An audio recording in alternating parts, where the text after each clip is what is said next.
Et voici l'homme qui rend tous les jours l'économie plus limpide sur Europe 1. Voici Axel de Tarlet pour le Zoom Echo. Bonjour Axel. Bonjour Boris. Anne Lauvergeon devrait prendre la présidence de EADS, la maison mère d'Airbus.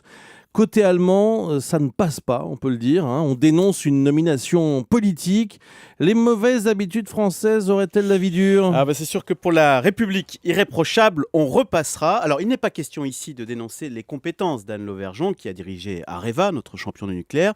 Mais on voit bien, effectivement, que le pouvoir socialiste cherchait depuis pas mal de temps un point de chute, comme on dit, pour l'ancienne Sherpa de François Mitterrand. Puisqu'on a annoncé Anne Lauvergeon successivement à la présidence de EDF, mais aussi on l'a annoncé à la présidence de Thales, de France Télécom, ou encore de BPI, la Banque Publique d'Investissement.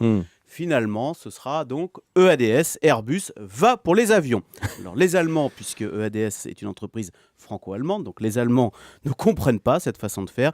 Ils auraient souhaité que Paris propose pour la présidence de EADS un spécialiste de l'aérien, tout simplement. Or, parmi les autres noms avancés par l'Élysée, on trouvait par exemple Jean-Claude Trichet, l'ancien banquier, oui. Voilà, l'ancien président de la Banque Centrale Européenne, donc rien à voir avec l'aéronautique, mais c'est comme ça. En France, on nomme les chefs d'entreprise comme on nomme les ministres. Il y a même une expression pour ça, on parle de pantouflage. Vous savez, quand un politique, un haut fonctionnaire passe dans le privé, souvenez-vous, on a quand même eu Jean-Louis Borloo, dont le nom a circulé pour prendre la présidence de Veolia, l'ancienne générale des eaux, plus de 300 000 salariés dans le monde. Et c'est forcément une mauvaise chose. Louis Gallois, par exemple, c'est un ancien politique et c'est devenu un grand patron, reconnu par beaucoup, par tous quasiment. C'est vrai que Louis Gallois est passé par les ministères et c'est devenu effectivement, vous l'avez dit, un très grand patron à la SNCF et puis à EADS.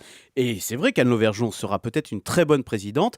Simplement, ce mode de nomination quasi monarchique où des proches du pouvoir, issus du même moule, trustent tous les postes clés de la République, eh bien pardon, mais ça suscite un certain malaise. On préférerait des nominations en interne, au mérite, où le patron gravit les échelons. En tous les cas, les Allemands ne comprennent pas cette façon de faire du business.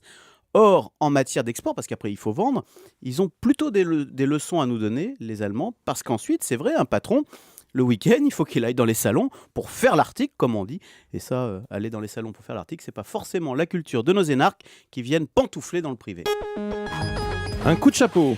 Eh bien, près d'un Français sur 3 se dit prêt à créer son entreprise, d'après un sondage pour le Salon des entrepreneurs, et cette proportion grimpe même à 50% chez les cadres. C'est plutôt un signe encourageant. Voilà, la preuve qu'on veut se retrousser les manches. Merci beaucoup Axel de Tarlet.